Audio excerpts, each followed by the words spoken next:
마스크 쓰고 계시면 좀 불편하시죠? 그런데도 난로를 펴가지고 조금 더 불편하실 것 같아요. 좀 온도를 낮추면 난로가 꺼지게 될 거예요. 그 뒤에 불을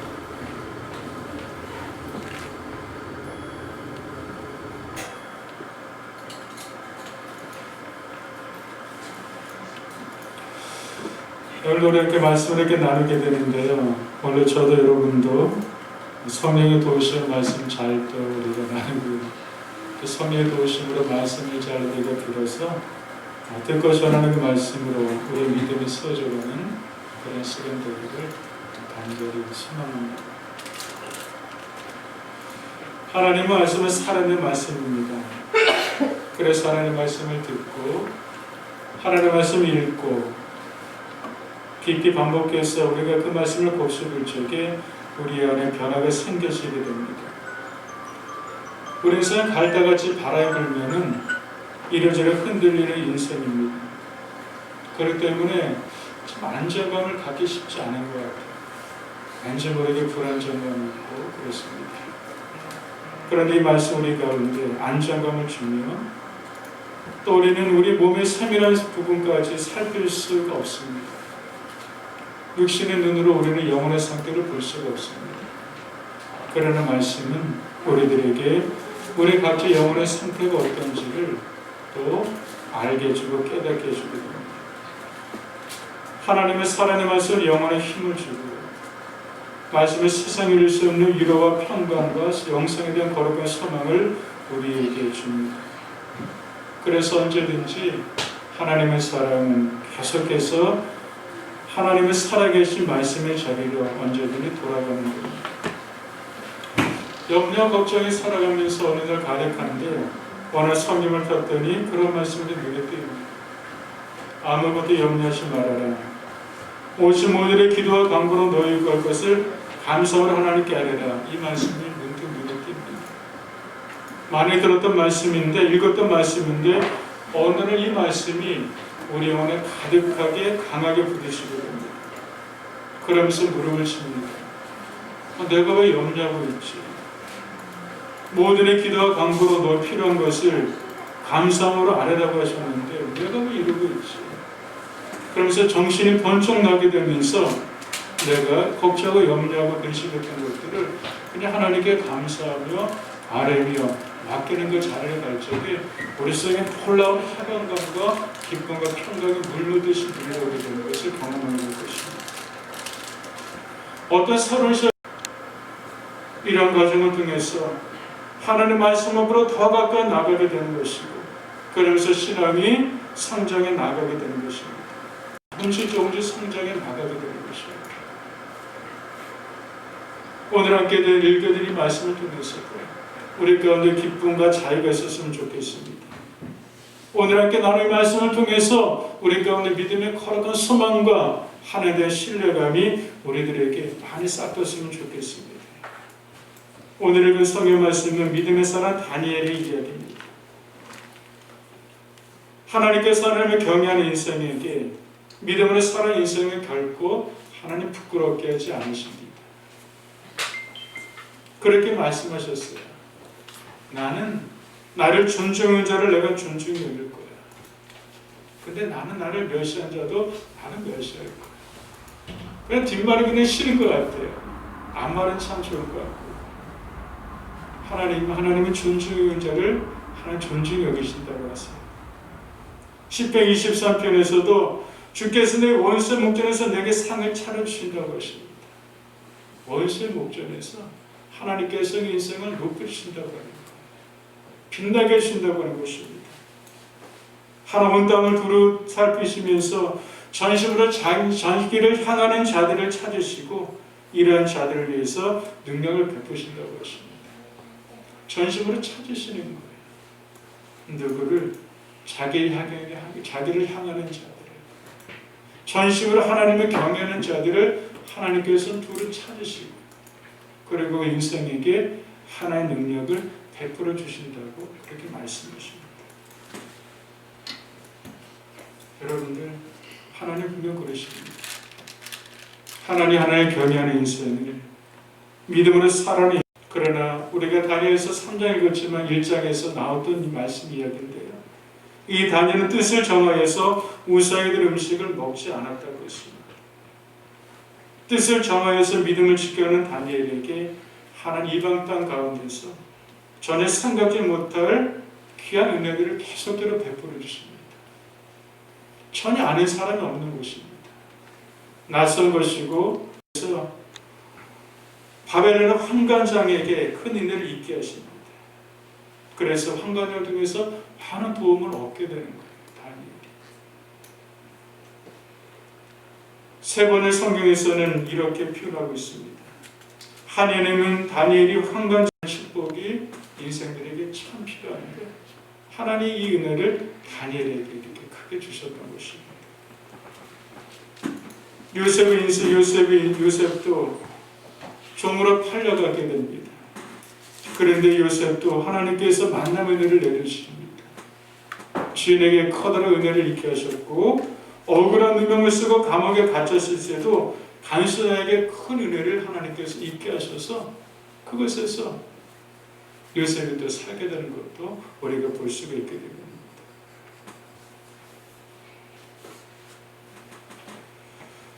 우리가 살아가면서 다니엘의 모습을 통해 조상을 통해서 보게 되는 것처럼 궁중에 있을 수도 있고 종의 자리에 있을 수도 있고 억울한 자리에 누명을 쓰고 있을 수도 있습니다.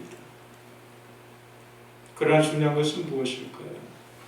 내가 어느 자리에 있는 것, 이것도 중요할 수 있겠지만 더 중요한 것은 그 자리에서 내가 어떤 믿음의 토대로 반응하는가, 이것이 핵심이고 이것이 중요하다고 하는 것입니다. 내가 있는 그 자리가 하나님의 커다란 은혜를 입는 자리가 되도록 우리가 또 귀한 믿음의 반응을 할 수 있는 저와 여러분 되시길 주님으로 축복드리겠습니다. 여러분들 고3 수험생들이 대학교를 가기 위해서 시험을 치릅니다. 그러면 교문 앞에서 후배들이 그렇게 소리쳐요. 선배님 시험 잘 치르세요. 후배들이 나와서 커다란 소리를 응원합니다. 시험은 어떤 겁니까? 잘 치르는 겁니다. 시험을 잘 치러야지만 좋은 점수 받아서 그래서 졸업하고 다른 곳으로 또 이렇게 올라갈 수 있게 되는 것입니다. 근데 시험을 치르는데 시험도 형편이 없어요. 그럼 예전에는 유급을 당하기도 했고요. 그리고 올라갈 수가 없고 그냥 머무를 수밖에 없기도 하는 것이죠. 그래서 군대에서도 예전에는 진급하기 위해서 시험을 치러서 합격해서 올라가게 되고 시험 점수가 마땅치 않으면 그 자리에 머무르게 되는 거죠. 시험은 바로 그런 것입니다. 시험을 잘 치르면 시험을 맞는 사람이 있습니다. 다니엘이 그런 시험을 잘 치르거든 겁니다. 뜻을 정하여서 이방 땅의 포로로 잡혀갔지만 그것에서 하나하나 시험을 치러가는 것입니다. 너의 믿음의 시험이 어떤 것점입니까? 몇 점입니까? 뜻을 정해서 믿음을 지켜낸 다니엘과 세 명의 친구들에게 시험에 합격한 이들에게 하나님께서는 주시는데 은혜를 주시는데 놀라 학문을 주셨고요. 서적을 읽을 때마다 읽은 책들이 그냥 깨달아지는 거예요. 그냥 읽을 때마다 이게 뭔 말인가 무슨 뜻인가 이해 못하는 것이 아니라 읽을 때마다 그냥 깨달아지는 걸 알게 되는 겁니다. 놀라운 지식의 은혜를 주시고 그리고 지혜를 주시고 모든 환상과 꿈을 깨닫게 하시는 그런 은혜를 하나님께서는 이 친구들에게 다니엘과 친구들에게 계속적으로 내려주시는 것입니다. 시험을 잘 치는 자들에게 주었던 하나님의 크신 선물이었던 것 같습니다. 하나님을 존경했던 이 다니엘 하나님께서는 존경에 쓰여가십니다. 다니엘을 높이셔서 바벨의 총리를 쓰여가십니다. 다니엘을 시기하는 사람들이 다니엘을 모함하려 죽이려는 모의를 하게 됩니다. 오늘 그 3장 같은 말씀 내용이 바로 그 말씀들이에요. 다니엘을 모함하려 하지만 다니엘에게서 고발할 근거를 찾을 수가 없었습니다. 자그마한 허물도 찾지 못할 정도로 다니엘은 철저하게 자신의 맡겨진 일을 잘 감당하였던 하나님을 경외하는 사람이었습니다. 다니엘을 시기하는 이들이 다니엘을 해하기 위해서 찾은 방법은 무엇이었을까요? 오늘 성경에서 읽었던 것처럼 왕에게 금령을 세워서 30일 동안 누구든지 왕에게 왜 어떤 신에게나 사람에게서 무엇을 구하면 사적으로 던져 놓도록 합시다 라고 하는 것을 왕을 통해서 세우게 합니다. 이 왕의 신하들의 청에 의해서 그럼 그렇게 하자 그러면서 왕의 명령을 사방으로 이제 알려주게 되는 것이죠. 이런 청을 하고 있었던 신하들의 목적은 무엇이었을까요? 다니엘을 죽이러 가는 것이었습니다. 그러나 다니엘은 알고 있지만 다니엘은 뜻을 정한 바 계속적으로 기도합니다. 그러게 살고 다니엘을 알고 있었던 겁니다. 내가 이렇게 하면은 사자굴에 내가 던져둬서 죽게 될 것을 알고 있습니다. 그리고 내가 지금 뜻을 정한 바 하였다고 하면은 내가 지금까지 쌓았던 권력보다 이를 것을 알고 있습니다. 그리고 내가 지금 계속하게 되면은 나의 허물을 찾으려겠던 이 사람들이 자신을 지켜볼 것을 알고 있고 그리고 자신이 이렇게 했던 것을 왕에게 알려서 나를 죽일 것을 다니엘은 알고 있습니다. 그렇지만 알고 있던 다니엘의 반응은 무엇이었을까?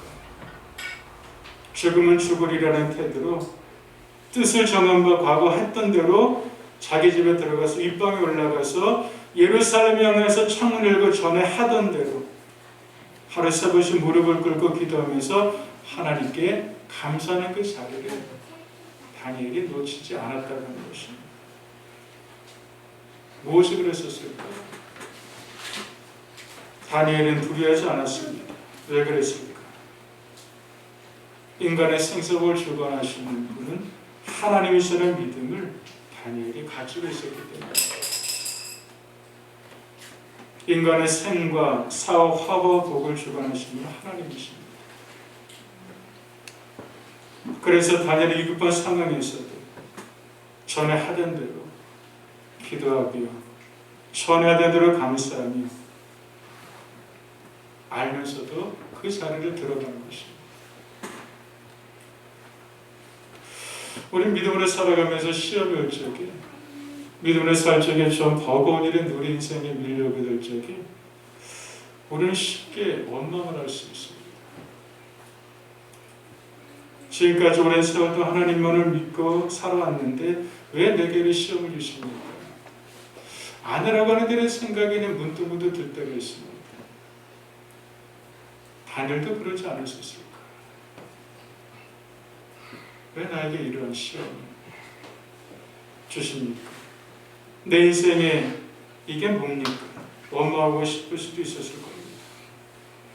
아니면 자기를 파멸시키기 위해서 작당한 그들을 복수해달라고 하나님께 기도할 수 있었을 거예요. 그런데 다니엘은 그렇게 하지 않습니다. 오히려 다니엘은 하나님께 감사했다고 했습니다. 지금의 상황은 조금 더 감사한 일이 아닙니다. 자신의 모든 것을 잃어버릴 상황입니다. 그러나 다니엘은 감사를 합니다.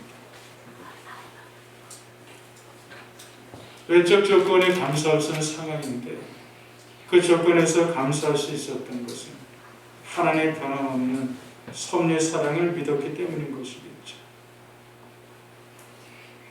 비록 내 앞에 지금 있어진 일들이 내가 이해할 수 없더라도 하나님의 선하심을 믿기 때문에 하나님의 주권의 섭리를 믿기 때문에 감사할 수 있었던 것입니다. 하나님의 섭리를 믿기 때문에 범사에 감사할 수 있습니다. 그래서 성도들에게 요청하고 있습니다. 범사에 감사하라고 하죠. 어떤 일을 감사하고 어떤 일을 감사하지 않고가 아니라 그런 모든 일에 범사에 감사하라고 말씀하십니다. 어느 시골 동네에 어느 연세 드신 어떤 집사님이 계셨습니다. 주일 아침에 이제 예배를 드리러 가는데 이제 좀 삶이 좀 여유롭지 못해 삶이 좀 가난하셨나 봐요. 그래서 아침에 헌금 대신에 동태 5마리를 들고 머리에 입고 이제 그것을 드리려고 신박한 마음이죠. 하나님께 이렇게 드리려고 하는 마음이 가지고 이제 예배 교회를 가고 있습니다. 동태 5마리를 이고 순박한 마음을 가지고 정말 그 마음을 가지고 가는 도중에 강도를 만나게 됩니다. 그래서 강도에게 강목을 맞아 머리를 맞고 있는 이들이 쓰러졌어요. 그래서 이제 믿지 않는 자녀들이 보고서 난리가 납니다. 하나님에 계셔 어떻게 이런 일이 있을 수 있습니까? 그래서 믿지 않는 자녀들이 막 그냥 원망하고 불평합니다. 며칠 후 어머니가 그 연세 드신 목사님이 깨어나셨어요. 그러면서 이렇게 기도했다고 합니다. 하나님 감사합니다. 하나님께 드리려고 가져가던 동태 5마리가 제 대신 강목을 맞아줬기 때문에 제 머리가 부서지지 않았습니다. 얼마나 아름다운 마음이고 얼마나 하나님께서 들으시기에 얼마나 귀한 기도입니다. 하나님 감사합니다. 오히려 이 동태가 나를 살려줬어요. 그래서 감사합니다.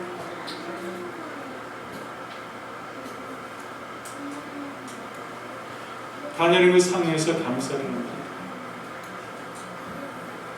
옆에서 다니엘을 지켜보았었던 사람들은 좋아합니다.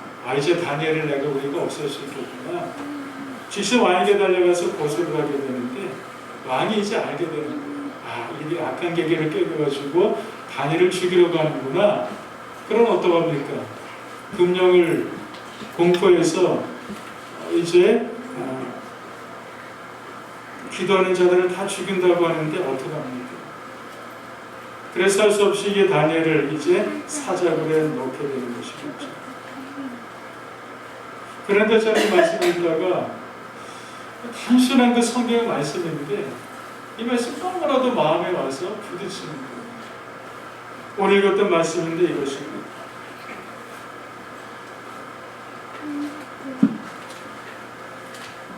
우리가 성경 말씀 한번 보도록 할까요? 우리 읽었던 말씀 중에 22장에 보게 되니까 다니엘이 사자굴에서 살아난 다니엘이 왕에게 이렇게 이야기합니다. 나의 하나님이 이미 그의 천사를 보내어 사자들의 입을 봉하셨습니다.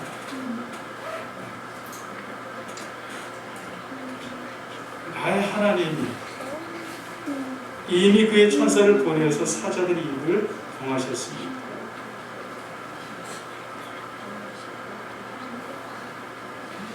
이미 하나님께서 보내셨다고 합니다.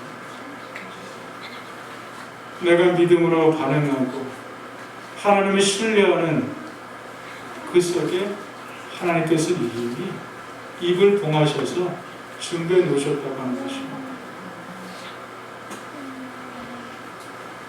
하나님께서 믿음으로 살아가 있으며 살아가는 성도들을 위해서 언제나 미리 준비하시는 분이 있습니다. 우리가 육신의 부모도 그렇지 않을까요? 아이들이 새학기를 맞이하고 새로운 그런 단계의 어떤 과정을 발걸어 시작하게 될 적에 육신의 부모도 미리 준비해 놓습니다. 새학년과 새학기에 맞는 아이를 위해서 가방을 미리 준비하고 새 옷을 미리 준비하고 새 신발을 미리 준비하고 새로운 학용품을 미리 준비합니다. 이것이 일반적인 육신의 모든 부모들의 공통입니다. 안 그런 부분은 별로 없습니다. 하물며 살아계신 하나님께서 하물며 그의 독생자를 예수 그리스도를 우리에게 내어주신 그 하나님께서 얼마나 우리를 위해서 이미 미리 준비해 놓은 것이 얼마나 많이 있습니다. 우리는 앞으로 알 수가 없습니다. 그러나 우리가 믿는 것은 무엇일까요? 우리들에게 하나님께서 말씀하신 것이 무엇일까요? 너는 앞으로 알 수 없지만 그러나 이미 미리 내가 다 입을 봉했다. 이미 미리 내가 지금 다 준비해 놓았다. 오늘 다니엘을 통해서 그런 믿음의 확신이 우리들에게 더 이렇게 깊어져 가길 주님으로 축복드리겠습니다. 얼마나 든든합니까 이것이. 기독교 신앙에는 신비가 있습니다. 인간의 말로는 설명할 수 없는 놀라운 신비가 기독교 신앙 안에 있습니다. 인간적인 노력이나 능력이나 노력으로 절대 불가능하게 생각하는 상황에도 가능성의 문이 언제나 열렸다고 믿는 것이 바로 믿음이고, 그리고 우리가 그리스도인입니다. 셰프라고 하는 분이 있는데요. 이분이 이것을 이렇게 표현하고 있습니다. 폐쇄체계 가운데 있는 개방체계라고 이것을 이렇게 표현하고 있어요. 이 세상은 평상시에는 자연의 법칙대로 운행되지만 동시에 하나님의 초자연적인 개입이 언제나 가능하도록 하나님께서 이 세상을 만드셨다고 하는 것입니다. 우리는 성경 속에서 이런 하나님의 초자연의 개입의 사건을 여러 것을 통해서 우리는 볼 수가 있습니다. 여러분들 어떤 것이 생각나십니까? 저는 몇 가지를 생각해 보았어요. 이스라엘 홍문을 건너야 할 적에 앞에는 홍해가 있어요. 뒤에서는 애굽 군대가 그냥 사정없이 추격하고 있습니다. 뒤를 돌아보니까 너무나도 두려운 거예요. 이제 거의 다 잡히는 것 같아요. 그럴 때 하나님 구원의 역사가 어떻게 됩니까? 구름을 가려서 잘 안 보이게 하시고 건너가신 다음에 홍해물로 그 애굽 군대를 다 수장시켜가요. 하나님의 개입하시는 놀라운 구원의 역사를 우리는 그곳에서 아주 그냥 감도 있게 우리가 보고 읽게 됩니다. 광야에 물이 없어 목마르할 적에 반석을 명하셔서 물을 내리셔서 그리고 그 물을 이스라엘 백성들의 그 목마랐던 그 이스라엘에게 마시게 함으로 광야를 또 지나가게 했던 하나님 놀라운 구원의 역사를 그 속에서 보게 됩니다. 광야전 가운데 먹을 것이 없습니다. 그때 매일마다 새벽마다 거두게 하는 새벽에 있을 만나의 은혜를 내려주셔서 이스라엘 백성은 수십 년 동안 그 많은 사람들이 굶지 않고 그 광야를 걸어갈 수 있는 하나님의 구원의 역사, 개입 역사를 우리가 말씀 속에서 볼 수가 있게 됩니다. 거기가 없어서 불평한 이스라엘을 위해서 동궁을 불게 하시고 멜시라기를 보내주셔서 그들이 먹기 싫을 정도로 고기를 먹게 하셨던 하나님의 또 구원의 개입 역사를 우리가 볼 수가 있게 됩니다. 다니엘의 친구들 우사에게 절하지 않을 적에 풀물에 던져주게 됩니다. 그 풀물의 세가 얼마나 강했으면 오히려 그를 붙잡고 있었던 사람들이 불에 태워질 정도로 그 강력한 불임에도 불구하고 그 속에 풀무불 속에 성경을 보게 되니까 또 다른 한 사람이 그 속에 있어서 같이 풀무 속에서 있었던 것을 우리가 보게 되는 거죠. 그러면서 풀물에 나왔더니 몸도 여지 않고 머리털도 걸리지 않고 겉옷빛도 변하지 않고 불탄 냄새도 없을 정도로 그냥 깔끔하게 그 풀무불 속에서 건진받았던 그 수행하셨던 하나님의 개입 역사도 우리가 또 성경에서 볼 수 있게 되는 것이죠. 이스라엘 백성들이 그 강한 여리고 성 앞에서 그것을 어떻게 허물 수 있습니까? 그러나 매일마다 그 성을 돌고 나서 그리고 마지막에 그 성을 향해서 소리치려고 명령하셨던 말씀에 순종함으로 소리쳤더니 그 성이 그냥 어느 한순간에 무너졌던 역사. 이것도 무엇일까요? 하나님의 초전적인 개입의 역사, 구원의 역사가 그 속에 있었던 것입니다. 그래서 우리가 보게 되는 것입니다. 사랑하는 성도 여러분, 하나님의 구원의 역사는 언제나 열려 있습니다. 하나님의 구원의 역사는 언제나 오늘도 이 땅 가운데 열려 있음을 우리가 믿습니다. 오늘 말씀 우리가 들으면서 어떤 환경을 선행해서도 하나님을 신뢰하며 하나님의 경외 모든 그들을 주님으로 축복드리겠습니다. 그것을 임하는 하나님의 개입의 구원의 역사, 이것이 우리 인생에 너무나도 많이 필요합니다. 저에게도 이 하나님의 개입의 구원의 역사는 날마다 필요합니다. 여러분들에게도 하나님의 개입의 구원의 역사는 여러분들에게도 동일하게 필요할 것입니다. 왜 그럴까? 우리는 인생이기 때문에 구원의 개입 역사 있다는 사실을 믿고 어떤 환경에서 하나님을 신뢰하며 하나님을 경외하는 모두가 되기를 다시 한번 주님의 이름으로 축복드리겠습니다. 기도하겠습니다. 살아계신 하나님 감사합니다. 오늘도 부족한 종의 주님의 말씀을 가지고 말씀 이렇게 나눴습니다.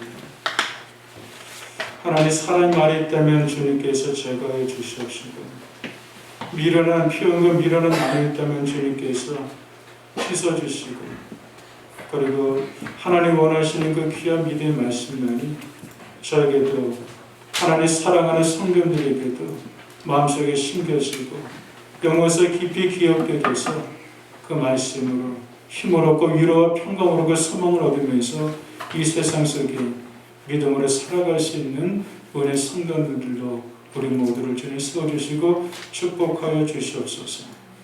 우리에게 믿음을 주시옵소서. 하나님의 신뢰는 커다란 믿음을 내려주시옵시고 어떤 환경과 상황 가운데서도 하나님을 경외하며 하나님을 높이고자 하는 거룩한 그런 믿음을 우리 모두에게 내려주시옵소서. 하나님 우리 힘으로 살 수가 없습니다. 그래서 날마다 우리 인생 가운데 개입하시고 도우시는 하나님의 구원의 역사가 우리 인생 가운데 많이 필요합니다. 주님 믿음으로 하나님의 구원의 개입 역사를 우리가 볼 수 있도록 하여 주시옵시고 구원의 역사, 개입 역사를 우리가 기다릴 줄 아는 믿음의 성도들로 우리가 세워지게 하여 주시옵소서. 감사합니다. 예수님 이름으로 기도드렸습니다. 아멘.